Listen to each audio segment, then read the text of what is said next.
Cosmic clues और market moves शुरुआत करते हैं। सितारों और वित्तीय बाजारों के बीच के इस दिलचस्प संबंध को समझने के लिए तैयार हो जाइए। एस्ट्रोलॉजी हमारी लाइफ में गाइड कर सकती है। यह हमें जीवन के विभिन्न पहलुओं में मार्गदर्शन देती है, चाहे वह व्यक्तिगत हो या पेशेवर। इसमें हमारा पैसा भी शामिल है। वित्तीय निर्णयों में भी एस्ट्रोलॉजी की भूमिका महत्वपूर्ण हो सकती है। स्टार्स को समझकर हम फाइनेंशियल डिसीजंस बेहतर ले सकते हैं। सितारों की स्थिति और उनके प्रभाव को जानकर हम अपने निवेश को सही दिशा में ले जा सकते हैं। शायद स्टॉक मार्केट भी प्रेडिक्ट कर सकते हैं। क्या सितारों की चाल हमें बाजार की चाल बता सकती है? 11 फरवरी 2025 को हमने एस्ट्रोलॉजी यूज की। इस दिन को विशेष रूप से चुना गया था। निफ्टी 50 के मूवमेंट्स प्रेडिक्ट किए। प्लैनेटरी पोजीशंस देखी। हमने देखा कि ग्रहों की स्थिति कैसे बाजार को प्रभावित कर सकती है। ये मार्केट ट्रेंड्स को इन्फ्लुएंस करती हैं। हमने प्रेडिक्शंस बनाई। इन भविष्यवाणियों को ध्यान में रखते हुए हमने बाजार के रुझानों का विश्लेषण किया। अब देखते हैं ये प्रेडिक्शंस कैसी रही। क्या हमारे अनुमान सही साबित हुए? हमारी प्रेडिक्शंस को असली मार्केट रिजल्ट्स से कंपेयर करेंगे। ये एनालिसिस इंटरेस्टिंग है। ये देखना दिलचस्प होगा कि हमारे अनुमान कितने सटीक थे। ये एस्ट्रोलॉजी और फाइनेंस के लिंक को समझने में हेल्प करता है।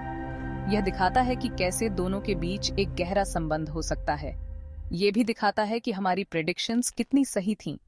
यह हमें भविष्य के लिए बेहतर निर्णय लेने में मदद कर सकता है। गैप जो नहीं था, जब स्टार्स और स्टॉक्स अलग रास्ते गए। हमने निफ्टी 50 के लिए गैप अप ओपनिंग प्रेडिक्ट की थी। ये जुपिटर के स्ट्रॉन्ग इन्फ्लुएंस पर बेस्ड था।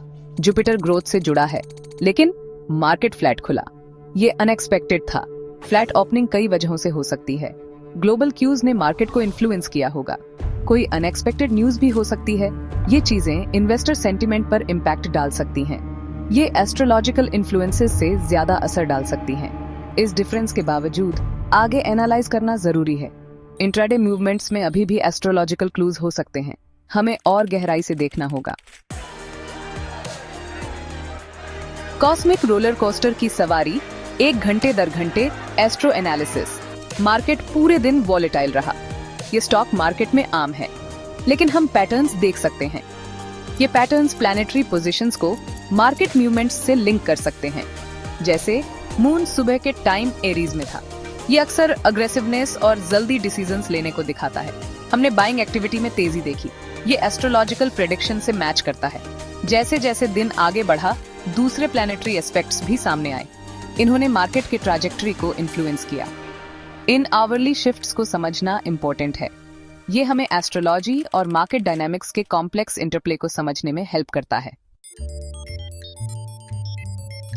सेक्शन 4, सही और गलत प्रेडिक्शंस को समझना। इस सेक्शन में हम उन प्रेडिक्शंस का विश्लेषण करेंगे जो सही साबित हुई और उन प्रेडिक्शंस का भी जो गलत निकली।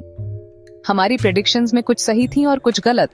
ये स्वाभाविक है, क्योंकि प्रेडिक्शंस का नेचर ही ऐसा है। प्रेडिक्शंस का नेचर ही ऐसा है। हर एक प्रेडिक्शन को सटीकता से करना असंभव है, खासकर जब हम वित्तीय बाजारों की बात करते हैं। सब कुछ प्लान के हिसाब से नहीं होता।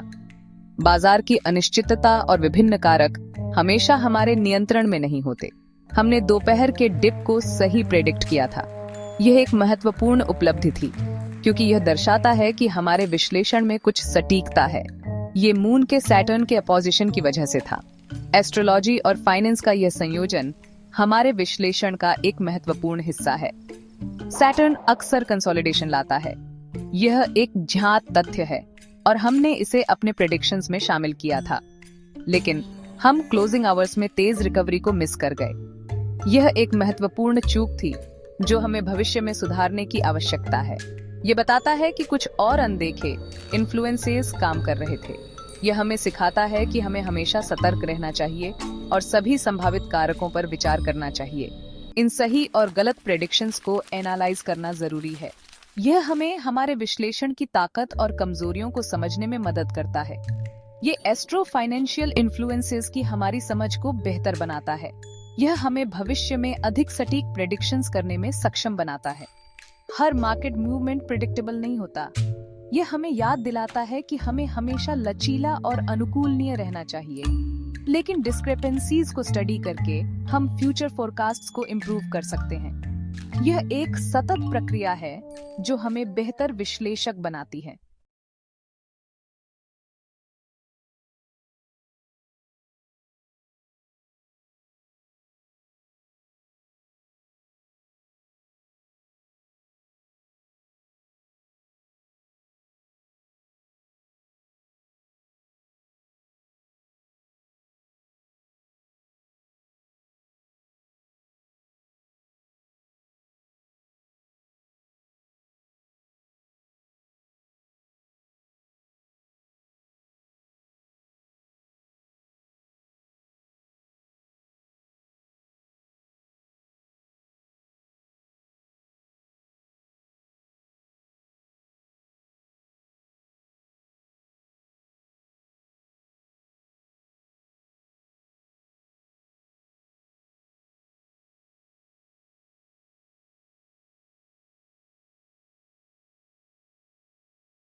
हम अपनी प्रेडिक्शंस में ज्यादा एक्यूरेसी पा सकते हैं।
ये एक अनूठा और सशक्त अनुभव है।